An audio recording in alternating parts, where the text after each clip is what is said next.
Hello friends, welcome back. We have been learning a lot of things around Hugging Face, and today we are going to see few examples with Hugging Face which can make your life much easier with generative AI. As I already have taught you, Hugging Face is a revolution and it is a super low code platform. Here we are going to take a very simple example with stable diffusion where in few lines of code you will be able to generate image as per your choice.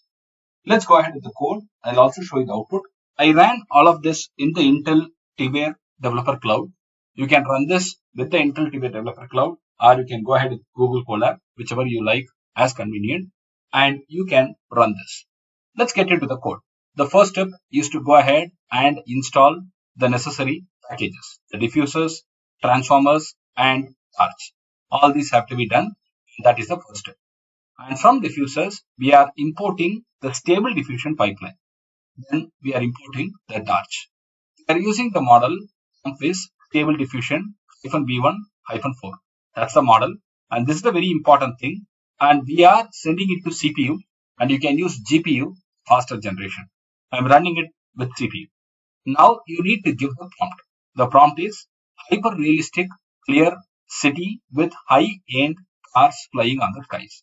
I made it very detailed, hyper realistic, clear city with high-end cars flying on the skies. And I'm feeding this as the input and I'm saving the image. That's all.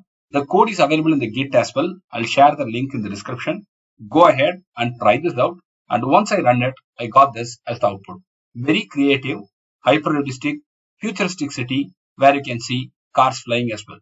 We can improve the prompt and we can make sure that we get different replies and responses, but this is good enough to go and to understand how do we use the stable diffusion with the Hugging Face. It's very simple. If you have any questions, please ask me. I'll be very happy to assist you. Thank you.